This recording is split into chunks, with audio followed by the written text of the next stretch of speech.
ওঙ্কার বাংলায় সঙ্গে রয়েছে আমি শিল্পা। আসছি বিস্তারিত খবরের দিকে। ফের রবিবার বন্ধ থাকছে দ্বিতীয় হুগলি সেতু রক্ষণাবেক্ষণের কারণে 16ই নভেম্বর রবিবার ভোর থেকে রাত পর্যন্ত সম্পূর্ণভাবে যান চলাচল বন্ধ থাকবে বিদ্যাসাগর সেতুতে। কলকাতা পুলিশের বিজ্ঞপ্তি অনুযায়ী সকাল 5টা থেকে রাত 9টা পর্যন্ত কোনোভাবেই সেতুতে প্রবেশ করা যাবে না। ফলে হাওড়া কলকাতার অন্যতম ব্যস্ত এই সেতু বন্ধ থাকায় যান চলাচল বাড়বে চাপ। এতে বিপাকে পড়বেন যাতায়াতকারীরা। উল্লেখযোগ্যভাবে চলতি মাসের 9 তারিখেও একই কারণে সেতুটি বন্ধ ছিল। বহুদিন ধরেই দ্বিতীয় হুগলি সেতুর বিভিন্ন অংশে পর্যায়ক্রমিক সংস্কারের কাজ চলার মাঝে মধ্যেই রবিবারের ছুটির দিনে এই সেতু বন্ধ রাখছে এবং কাজ চলছে, এমনটাই জানানো হয়েছে প্রশাসনের তরফ থেকে।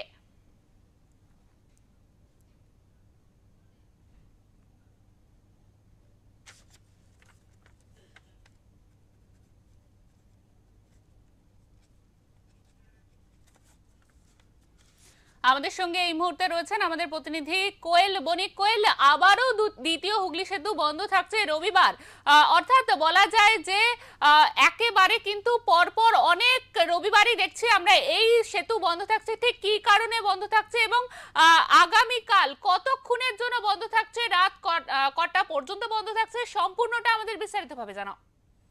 একেবারেই দেখো শিল্পা, আগামীকাল অর্থাৎ রবিবার সকাল 5টা থেকে রাত 9টা পর্যন্ত এই সেতুতে প্রবেশ নিষেধ থাকবে। বলা যেতে পারে রক্ষণাবেক্ষণের গুরুত্বপূর্ণ কাজ করার জন্যই এই ব্যবস্থা নেওয়া হয়েছে।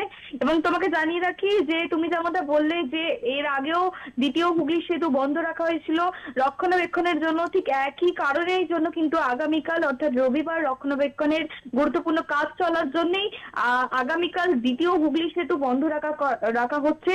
যার ফলে কিন্তু একটা কথা বলা যেতে পারে শিল্পা, যে সমস্যার মুখে কিন্তু পড়তে পারে মানুষজন। কারণ হাওড়া থেকে কলকাতা সংযোগকারীর অন্যতম ব্যস্ত কিন্তু এই দ্বিতীয় হুগলি সেতু, সেটা বন্ধ থাকায় কিন্তু যানবাহন চলাফলের কিন্তু চাপ বাড়তে পারে বলা যেতেই পারে। সেই কারণে কিন্তু বিভিন্ন রকমের নির্দেশিকা করা হয়েছে লালবাজারের পক্ষ থেকে।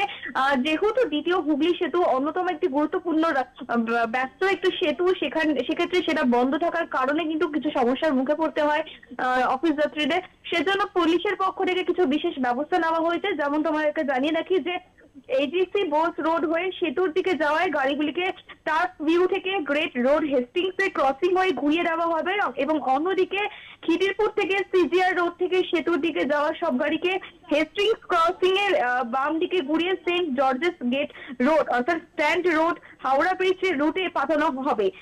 যেমনটা জানিয়ে রাখি তোমাকে আবারও যে রবিবার সকাল ভোর 5টা থেকে রাত 9টা পর্যন্ত এই সেতু বন্ধ থাকছে এবং পরের দিন কিন্তু আবারও সেই সেতু চলাচলের জন্য কিন্তু খুলে দেওয়া হবে। অর্থাৎ বলা যেতে পারে আগামীকাল এই সেতু বন্ধ থাকছে। এবং তোমাকে জানিয়ে রাখি যেমনটা তুমি জানালে যে এর আগেও দ্বিতীয় হুগলি সেতু কিন্তু বন্ধ ছিল। গত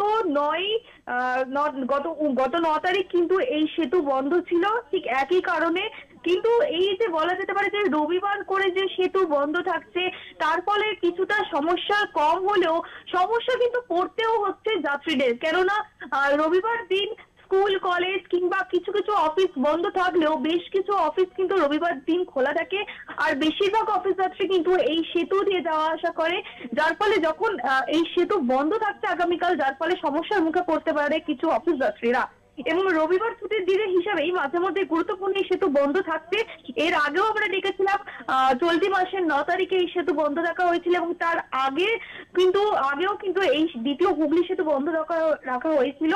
ঠিক রক্ষণাবেক্ষণের কাজ করার জন্য কিন্তু এই সেতু বন্ধ রাখা হচ্ছে। মূলত আবারও সেই একই চিত্র দেখা যাচ্ছে, অর্থাৎ আগামীকাল রবিবার আবারও সেই ভোর 5টা থেকে রাত 9টা পর্যন্ত এই দ্বিতীয় হুগলি সেতু বা বিদ্যাসাগর সেতু কিন্তু বন্ধ থাকছে, যার ফলে সমস্যার মুখে পড়তে পারে। আমাদের সঙ্গে এতক্ষণ ছিলেন আমাদের প্রতিনিধি কোয়েল বণিক। আপনাদের আরো একবার জানিয়ে রাখি যে আবারও আগামীকাল রবিবার ভোর 5টা থেকে রাত 9টা অবধি বন্ধ থাকছে দ্বিতীয় হুগলি সেতু এবং সেতু রক্ষণাবেক্ষণের জন্যই কিন্তু আরো একবার এই রবিবারেও বন্ধ থাকছে বলে জানানো হয়েছে। বিজ্ঞপ্তি দেওয়া হয়েছে প্রশাসনের তরফ থেকে এবং এই রুটের যে যান চলাচল, সেই যান চলাচল ঘুর পথেই কিন্তু প্রশাসন সেটা বলে দিয়েছে যে ঘুর পথেই অন্য যেসব রাস্তাগুলি বলা হয়েছে আমাদের প্রতিনিধি আপনাদের বলে দিলেন, সেই রাস্তাতেই কিন্তু যান চলাচল হবে। খানিকটা সমস্যা হলেও তবে বলা যায় রবিবার, সেই জন্যই কিন্তু এই সেতু আবারও একবার রক্ষণাবেক্ষণের জন্য বন্ধ থাকলো।